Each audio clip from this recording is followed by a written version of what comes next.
I am 100 years old. I was there from the Battle of Midway to the sinking of our ship at the Battle of Santa Cruz Island. I joined the Navy August 7th, 1941, because I was cutting school, got in with the wrong people, decided that I wanted to get into aviation. I had a hard time talking my mom into it, but she finally signed. I went to the boot camp and then to the Alameda Naval Air Station mechanic school. From there to Pearl Harbor to go aboard USS Hornet, CV-8, April of '42. My job was to launch and recover the F4F Wildcats with Fighting Squadron 8. And all of my work was on the flight deck, spotting and pushing, running. About the best shape I was ever in my life. Life aboard the ship was busy most all the time. My 18th birthday was May 4th.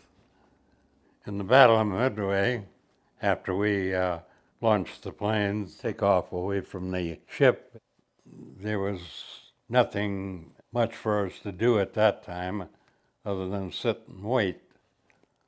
And when the planes started coming back, a few of them were pretty crippled. I think the whole torpedo squadron didn't return. I used to go up on the flight deck at nighttime, position myself on the net up on the bow. The ocean lights up with the phosphorus as it broke across the bow, watching the flying fish and how far they would fly before dropping back into the ocean again. Something that always remember seeing as of today. It comes to mind every now and then when I get to daydreaming. On October 26, 1942, after all of the planes were launched to meet the Japanese fleet, I headed for the catwalk on the port side of the ship. Saw the Japanese squadrons coming in, trying to stay under cover, actually, with as much firepower that was being thrown at us with the aircraft that were coming in. Quite a sight to see how much firepower we had. You'd see the puff of shells exploding and the planes doing a nosedive into the ocean. Those that were hit, it was quite amazing. When the 500-pound bomb hit the flight deck, I did see the plane that dropped that peel off, and like I say, the bomb exploded between the flight deck and the hangar deck. I remember when the kamikaze hit the bow of the ship, between the bow and the hangar deck, some of the fellows that were on that net underneath the bow, how their skin turned black, their hands, faces, from flesh burn. Dive bomber came in on the starboard side and banked and came right directly around. I think it was trying to get onto the flight deck, but that's where it ended up, between the hangar deck and the flight deck at the bow. And then when the kamikaze hit the island, I seen that in a steep dive, which you knew he would never ever pull out of that, and then hit the superstructure.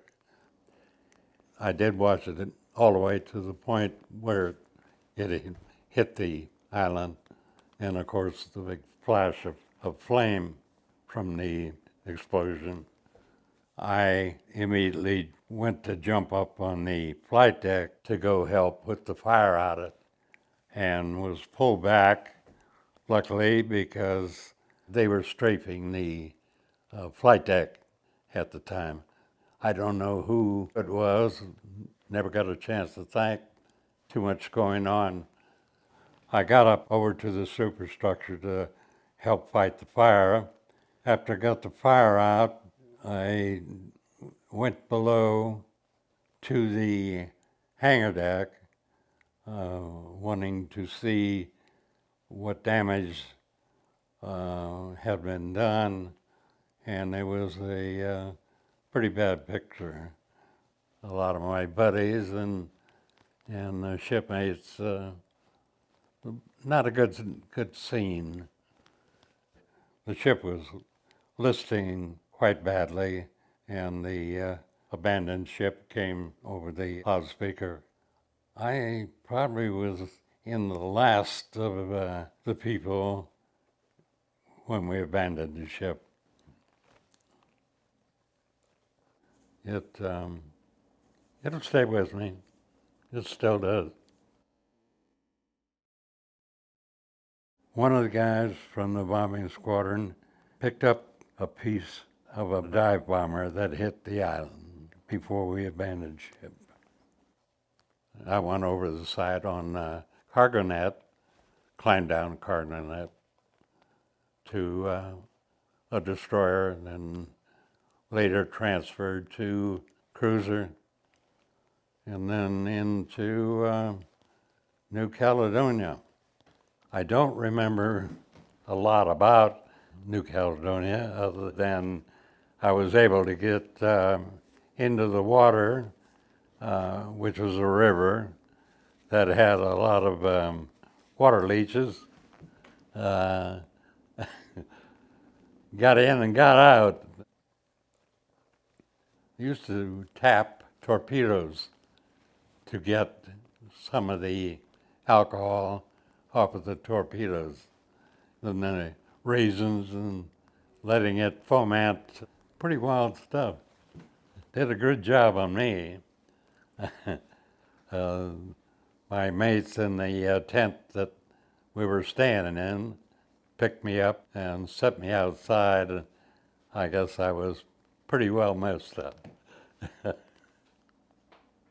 In 2019, I remember when I heard about the Hornet being discovered at the bottom of the ocean. Quite a good feeling, especially when I was able to see how well and how good a shape it was still in. Some of the equipment stayed intact after being hit the way we were, brought back memories of the things that happened aboard the ship in the Battle of the Santa Cruz Islands. Thank you for watching Hornet Tales.